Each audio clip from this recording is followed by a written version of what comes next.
Hi guys, നമുക്കിന്നൊരു മോരേറി നോക്കിയാലോ. മലയാളികൾക്ക് എപ്പോഴും ചോറിനകത്ത് എന്തെങ്കിലും ഒരു ഒഴിച്ചുകൂട്ടാൻ വേണം അല്ലേ. നമുക്കെന്നപ്പോൾ അങ്ങനെ ഒരു ഒഴിച്ചുകൂട്ടാൻ കറിയായിട്ടുള്ള മോരുകൂട്ടാൻ നോക്കിയാലോ. അപ്പം ഇത് എൻ്റെ വീട്ടിലെ സ്റ്റൈലാണ് ഉണ്ടാക്കുന്ന രീതി.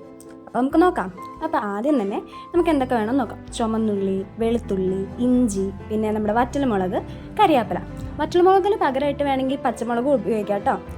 ഇനി തൈര് എടുക്കുക, അതിൽ കുറച്ച് മഞ്ഞൾപ്പൊടിയും ഉലുവാപ്പൊടിയും എടുക്കുക, മിക്സറിലിട്ട് ഒന്ന് ജസ്റ്റ് അരയ്ക്കാം. ഇനി അടുത്തത് നമ്മളൊരു ചട്ടി എടുക്കുക, നേരത്തെ പോലെ തന്നെ എണ്ണ ഒഴിക്കുക, കടുകിടുക, അത് നമ്മൾ വെച്ചേക്കണം ചുമന്നുള്ളി ഇടുക. ചുമന്നുള്ളി ഒന്ന് വാടിക്കഴിയുമ്പോഴത്തേന് നമ്മുടെ ഇഞ്ചി, വെളുത്തുള്ളി, കരിയാപ്പില ഇടുക. അതിനുശേഷം നമ്മുടെ വറ്റൽമുളകും കൂടെ അങ്ങ് ഇടുക. എനിക്ക് മോരുകൂട്ടാൻ ഉണ്ടാക്കുമ്പോൾ ഏറ്റവും ഇഷ്ടപ്പെട്ട ഒരു ബെസ്റ്റ് മൊമെൻറ്റ് ഇതാണ്. കാരണം എനിക്കിതിൻ്റെ കളറെല്ലാം കൂടെ കാണുമ്പോൾ എനിക്ക് ഭയങ്കര ഇഷ്ടമാണ്. ഇനി അടുത്തത് എന്താ, നമ്മളിപ്പോൾ അടിച്ച് വെച്ച് നമ്മുടെ തൈരുണ്ടല്ലോ, അതായത് തൈരും മഞ്ഞളും ഉലുവയിട്ട് നമ്മൾ അടിച്ച് വെച്ച് കുറച്ച് വെള്ളം ഒഴിക്കുക കേട്ടോ, നല്ലൊരു നീട്ടം കിട്ടത്തുള്ളൂ. അത് നമ്മൾ എന്ത് ചെയ്യുക, ഈ ചട്ടിയിലോട്ട് നമ്മൾ ഒഴിക്കാം.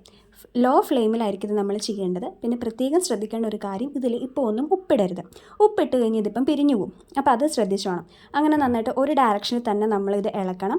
ഒരു ചെറു ചൂടാകുമ്പോൾ ഇത് മാറ്റാം. പിന്നെ ഈ ചെറു ചൂടെന്ന് പറഞ്ഞു കഴിഞ്ഞാൽ ജസ്റ്റ് ഒരു തുള്ളി എടുത്ത് നമ്മുടെ കയ്യിൽ വെക്കുമ്പോൾ ചെറിയൊരു ചൂട് അത്രയും മതി, അല്ലാണ്ട് പാൽ ഇളക്കുന്ന പോലെ ആകരുത് കേട്ടോ. ഇനി ഇത് നന്നായിട്ട് ആറാൻ വെക്കുക. അത് കഴിഞ്ഞിട്ട് ആറി കഴിയുമ്പോൾ കുറച്ച് ഉപ്പിടുക. അങ്ങനെ നമ്മുടെ മോര് കറി റെഡിയായി.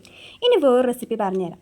ഒരു പാത്രം എടുത്ത് അതിൻ്റെ കുറച്ച് മോരും അതുപോലെ തന്നെ ഉപ്പും കുറച്ച് വെള്ളം കൂടെ ഇട്ട് നമ്മൾ വെച്ച് കഴിഞ്ഞ് കഴിഞ്ഞാൽ നമ്മളിപ്പോൾ പണിയൊക്കെ എടുത്ത് കഴിഞ്ഞാൽ ഭയങ്കര ക്ഷീണിച്ച് വരുമ്പോഴേതിനും ഈ മോരും കൊണ്ടുള്ള ഒരു വെള്ളം കുടിച്ചാൽ നല്ല ഒരു എനർജി കിട്ടും.